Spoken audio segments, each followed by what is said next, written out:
Lakini tunapozungumzia usafiri wa reli katika Tanzania, tumefanya mapinduzi makubwa kwa sisi ambao kwa umri wangu tuliokuwepo wakati wa hizo reli ya kati. Usafiri, mimi nakumbuka mara ya mwisho kusafiri kutoka Dar es Salaam kwenda Tanga ilinichukua usiku mmoja na nusu, kwa maana ya kwamba saa 12 jioni unafika Korogwe asubuhi, alafu kutoka Korogwe unakwenda Tanga unafika mchana.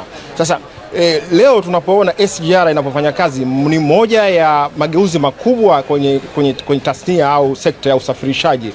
Ni jambo ambalo leo nazungumzia mamilioni ya Watanzania waliosafiri kwa njia hiyo ya SGR mpaka kufikia sasa.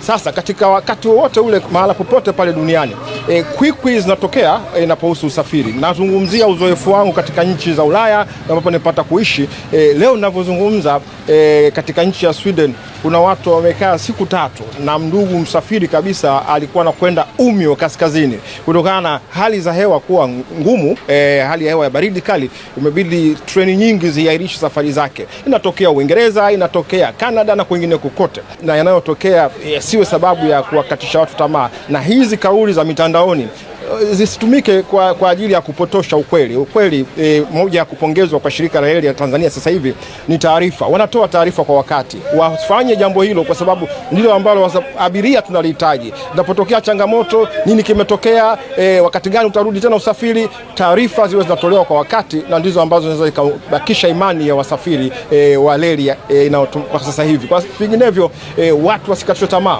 kwa sababu reli inaweza kawa ndo mkombozi wa usafiri katika nchi hii, na tunahitaji kusafiri kwa wingi sana katika usafiri wa reli. Moja ya mambo ambayo tayari hata shirika la reli la Tanzania limeanza kufanya, unapofika Morogoro kuna ushirika kati wa sekta binafsi na shirika la reli, unaweza ukapata usafiri wa kufika mjini. Dodoma hivyo kuna makampuni yanayoshirikiana na shirika la reli.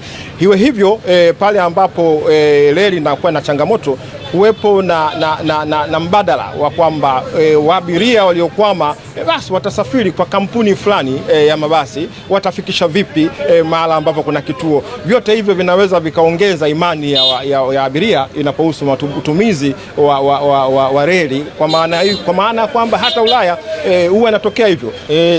Kwa Watanzania wafahamu kwamba wakati wa ujenzi wa reli ya Tazara, Wamarekani na Benki ya Dunia haikutoa mkopo kwa Tanzania na Zambia, kwa sababu waliona reli ni usafiri unaowasaidia wanyonge wengi, walio wengi. Watumie magari utatunua spare kutoka Marekani, utatumia hela nyingi kununua magari, lakini reli inawabeba watu wengi, inapita maeneo ambapo watu wasingeweza kuwa na vituo hivyo. Kwa hiyo hata sasa hivi tuepuke zile propaganda zinazotutoa kwenye usafiri wa reli kwenda kwenye na kusafirisha mizigo kwa reli kwenda kutumia magari na mabasi, kwa sababu huko kwanza ni gharama kubwa, lakini inaharibu mazingira, lakini reli ni kwa wanyonge na gharama zake mara nyingi zinakuwa za chini. Kwa hiyo tusikatishwe tamaa, tuwekeze zaidi kwenye reli, tupande usafiri wa reli ili reli iweze kujilipa, na reli ni mizigo, watu wasafirishe mizigo yao kwa njia ya reli.